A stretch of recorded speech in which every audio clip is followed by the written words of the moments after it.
There we go.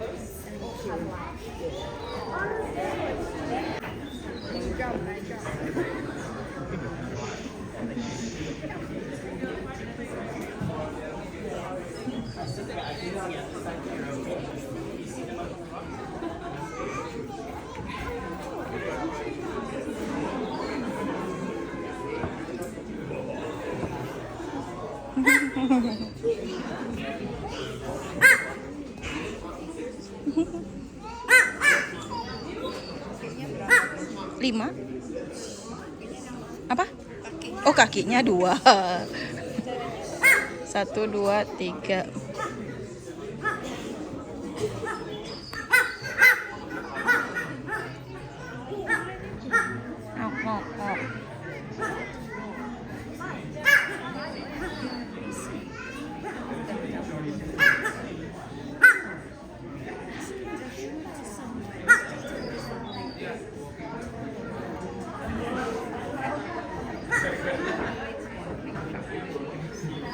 If Japan means just only this number.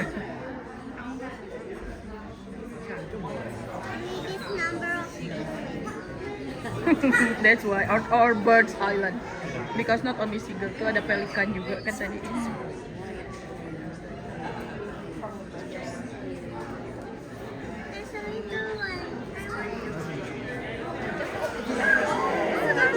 Tuh renang. Dia renang.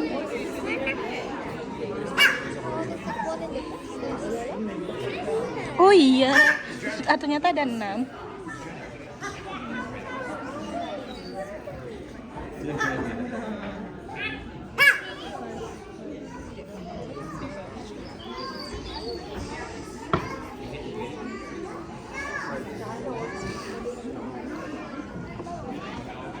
Gendut banget yang di bawah situ.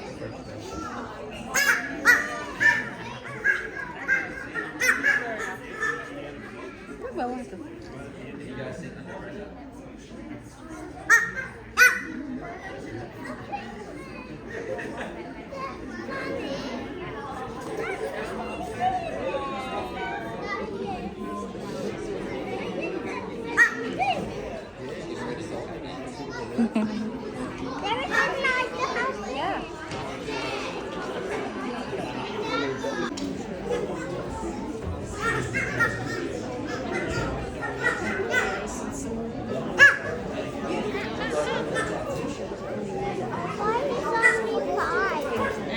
They have 6. Look at that. There's another one. Where's the other one? The other one go down already. There? Yep. Like there?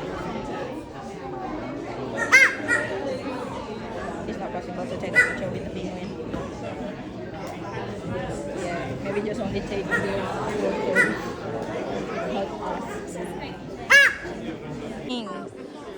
The feeder is coming. Oh, and yeah, and they know. And right. Hi everyone, good morning. Morning. Welcome to the Penguin Experience. Your cardigan, though. Very nice. My name's Jane, and I'll be introducing you to some very noisy, rather gorgeous penguins here this morning. A couple of things before we get started. The first one, and this is a little bit confusing, but hopefully I've got this right. So, the ferry times, you probably know more than I do. The ferry times are different today. Some of the ferry staff pulled in unwell at the last minute, apparently. So it means that today there will be no 10 past 11 and no 10 past 2 return ferries back to the mainland. The 10 past 12 ferry is also going to be very full and they won't be able to run 2 ferries. So if you need to be, for any reason, you need to be back to the mainland on that 10 past 12 ferry, make sure you're down there fairly quickly. I think first priority goes to the group who are heading back, and then there is limited room for other people. So if you have a specific reason you have to get back, then make sure you're down there for the 10 past 12 ferry quite early. Explain to them why you need to get on it. But I apologise for that. By the way, I'm just messing with her. It is nothing to do with us. We don't run the ferries, but we have had the phone call, so hopefully I've passed that information on to you correctly. So the thing is, no 10 past 11, no 10 past ferries, and limited space on the 10 past 12. Basically, you're all just stuck on the island. It's a pretty nice place to be stuck. Okay, back to our penguins. Much more important. If everybody could stay as quiet as you are now, that is absolutely perfect. Our penguins, they're tiny, flightless birds. If there is too much noise, they become very frightened, very vulnerable animals, and they're very, very shy by nature. And please, if you could, refrain from leaning over the railing, so all body parts behind the railing.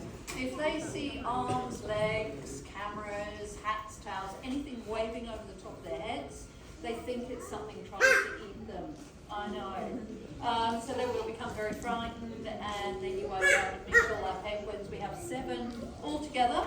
I can't see all 7, so hopefully if we stay nice and quiet, they'll all come up and have some breakfast. The penguins that we have here are, of course, little penguins.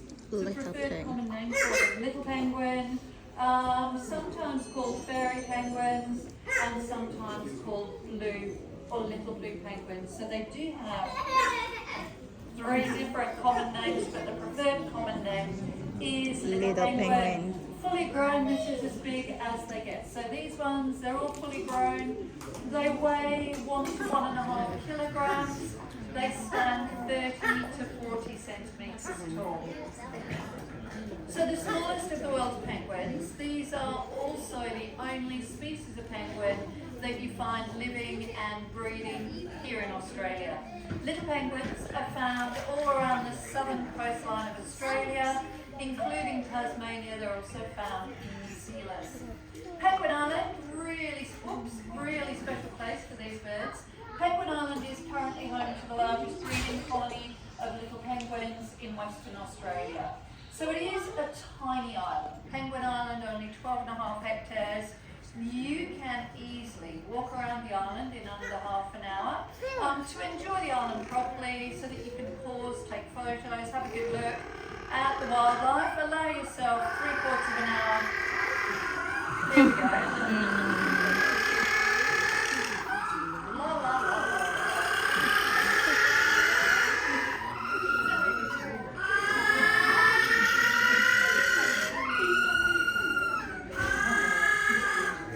Okay, we done? Alrighty. I probably haven't mentioned these are the most vocal of all the penguin species, so they might be tiny, they can make a lot of noise. So a little demonstration there, that was absolutely nothing. If you're in here and they all are like that, you can give up. You can't even hear yourself think, let alone speak. They are very, very vocal little animals. So allow yourselves 3/4 of an hour to an hour really to enjoy the island if you're having a walk around. And please do remember, it's very important that you stick to the boardwalks or the beaches. But Penguin Island, although it is a tiny island, is currently home to around 150 adult little penguins. When you're in here and you're looking at a mere handful of little penguins in here, 150 penguins probably sounds like quite a lot of penguins. Unfortunately, 150 penguins is barely any penguins at all. When I first came to work on Penguin Island, you would go, stop. When I first came to work on Penguin Island 15 years ago now, the estimated population of little penguins back then, 2,500 penguins. Wow, it's quite a lot. 15 years, we've gone from 2,500 to 150. These animals are tiny flightless birds, as I said. They're very, very vulnerable. Like all our wildlife, they're under an enormous amount of pressure. And they're doing it really, really tough. I will give you some of the reasons for that decline in a bit. Also some of the things we might be able to do to help our penguins. But in the meantime, as you walk around the island today, please don't get too excited about seeing wild penguins, because the fact is you probably won't. And that is not just because we have so few left. Even when I first came to work here 15 years ago, when we had those 2,500 little penguins on the island, you tended not to see them, particularly this time of year. And that's because they were all out fishing during the daytime, little penguins. Unless they're molting or breeding, they spend all their daylight hours out in the water fishing. They spend 80% of their lives in the water, and certainly that's where you'd expect to find them during the daytime. Which is exactly why we keep some beautiful penguins in here. The penguins in here, all 7 of them over the years have been rescued as injured adults or abandoned chicks. And these are penguins that couldn't be released back into the wild. Happens very seldom. Most of the rescued penguins are successfully released once they've been cared for, but these ones, for various reasons, wouldn't survive in the wild. This one here, which is Barney. Barney is here because Barney doesn't actually like swimming, which is a bit of a problem. Yeah, problem for a penguin that was scared of the water. It is a problem. He was rescued as a very, very tiny chick. He was days old at the most, but he'd been abandoned pretty much as soon as he hatched. He was very, very underweight when they hatched. They should weigh about 35 to 40 grams. He was less than 20 grams. He was cold, they breed in winter. We didn't think he'd survive, obviously he did really well. But to get him to that point involved taking him home, feeding him every hour, day and night, yummy fish smoothies. And he thrived on it, but he is now a penguin. He thinks he's probably a person. And he's a person that, unless I force him, doesn't really like to have a bath. So definitely that one wouldn't have survived in the wild. We have Jerry, who is down there. So Jerry, our oldest penguin, she's a pretty amazing little bird. Jerry's here because she was found many years ago now tangled up in the fishing line. There were still fish hooks attached to the fishing line. One got Jerry in the eye, she's been blind in that eye ever since. Penguins rely on their normally very, very keen eyesight to find their fish. They actually see better underwater than above the water. Unfortunately for Jerry though, with the sight in only one eye, she almost certainly would starve. I won't go through all their stories, but you're getting the picture now. These ones wouldn't survive. We take really, really good care of them, just trying to keep them in the pool here. We take really good care of them in here though, and in return for that, the penguins in here, they do the most important job on the island. You are looking at our little penguin ambassadors. These ones are here so that you can all actually see a little penguin on Penguin Island. You can get close up, take some great photos, learn a little bit about them, but the most important role that these ones play is that of reducing the pressure on the wild population. When wild penguins are on land during the daytime, they're either molting or breeding, they're at the most vulnerable. Get too close to a breeding penguin, there's a very good chance it'll abandon all attempts at breeding. If you get too close to a molting penguin, keeping in mind they molt in the summer months, they're stuck on land for the duration of their molt, 2 or 3 week period.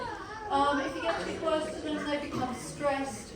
That stress causes them to overheat, and that can very, very quickly be fatal for a little penguin. So these birds have done an absolutely amazing job over the years.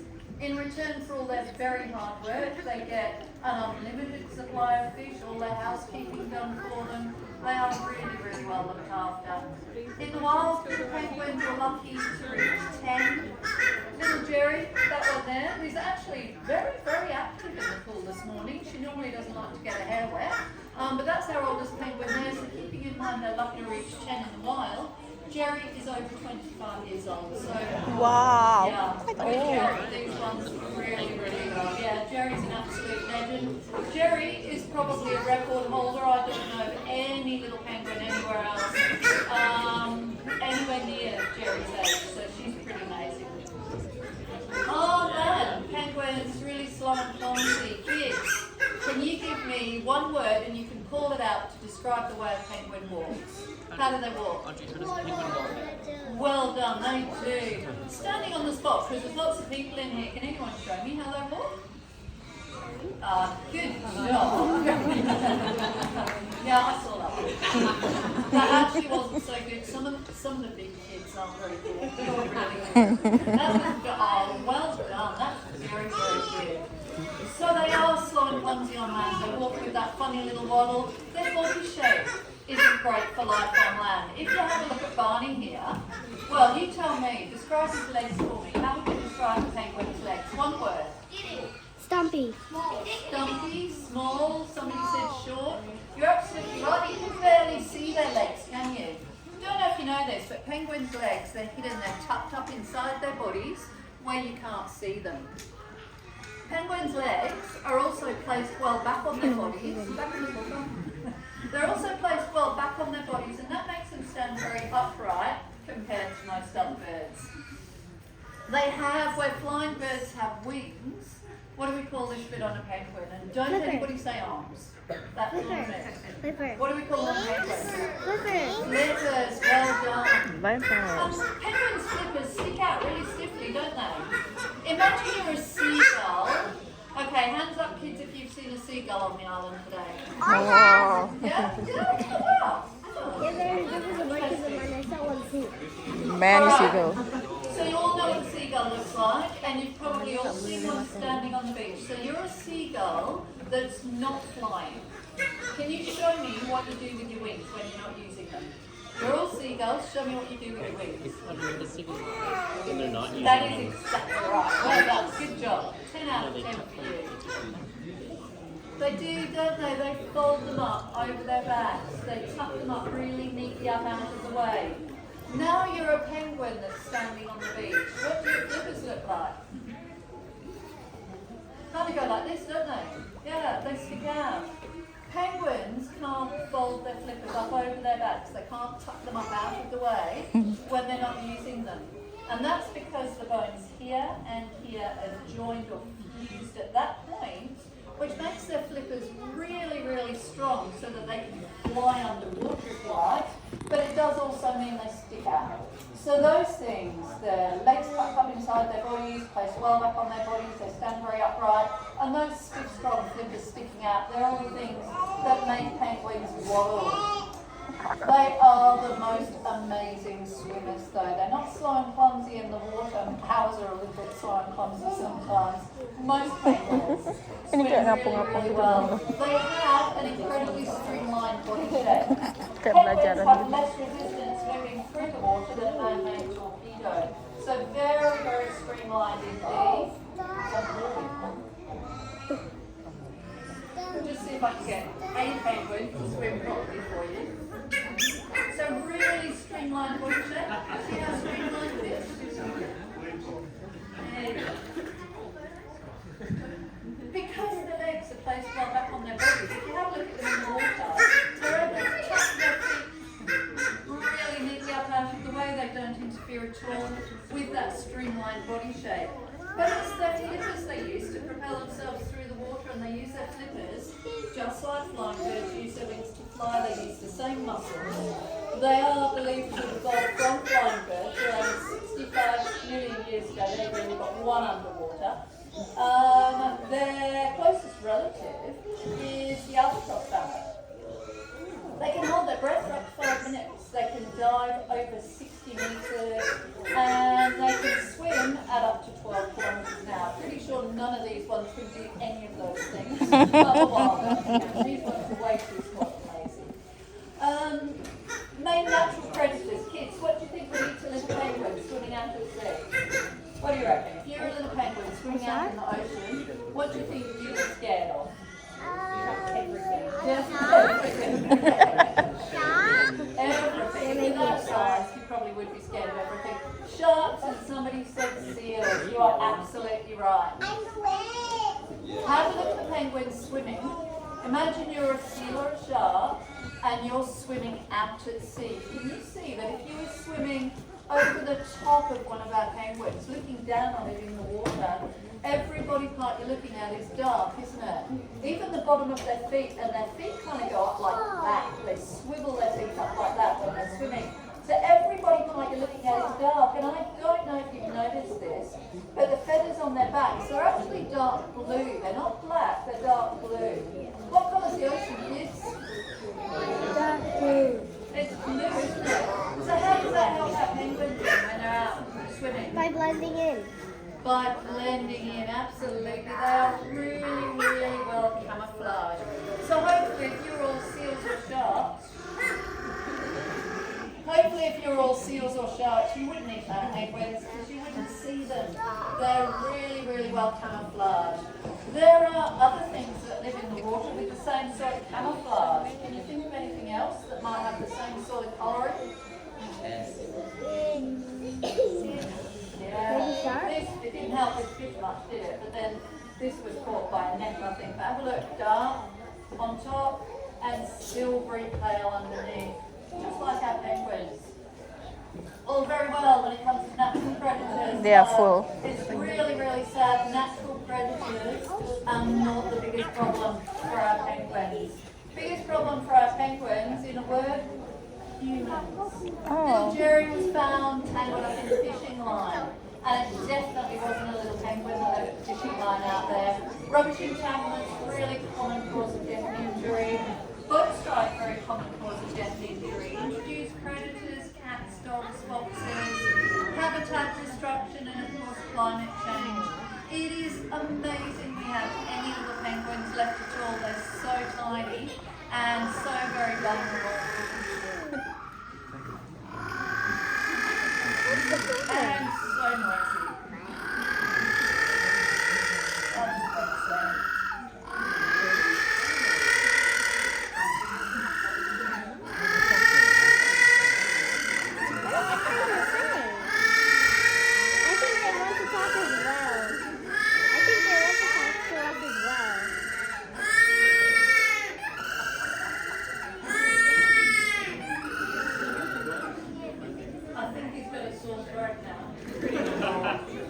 Pretty impressive. As you can see, they're still inseparable. She doesn't lay eggs anymore. She's still having a really, really nice time around breeding season. Just doesn't have to look after children. So Jerry absolutely deserves to be one very, very happy penguin. So hopefully she is. She's certainly very spoiled. Very last thing, fun fact. Penguins are 2/3 stomachs, they can eat a lot of fish. Just to clarify why we had one called Piggy, he held the record for eating the most amount of fish in here. Our penguins have got blue bait today. That's quite a big fish for one little penguin, isn't it? And normally one of our penguins in here will eat about 15 to 20 fish that size each. Piggy ate rather a lot more than that though. He held the record. Who would like to guess how much Piggy might have eaten in one day? How many is that? 25. More than 25. 30. 30. More than 50. 105. More than 167. Wow. Now what? More than 167. 1,000. More than 200. Wow. What was that? 1,000? No, I missed one. Less than 900. Anyone gets it right, you get a fish. 250 fish, that's all. Wow. It's a lot. By the way, Piggy died from old age, but that was pretty incredible. It was prior to molting. They're stuck on land for the 2 or 3 weeks it takes them to molt. They gorge themselves before they molt. Having said that, that was the record by about 100 fish, I should say. So pretty good doing. As I said, Piggy by nature, Piggy by nature. All right, kids, can I just say an absolutely massive thank you, because you have been absolutely wonderful. Our penguins still look very relaxed, and that's because you've been really well behaved. So thank you very, very much. You guys can come back anytime. Actually, we won't be here after June, but otherwise you could have come back any time. If you have any questions, happy to answer them for you. We'll be here all day. I'm pretty sure we're all stuck on the island anyway.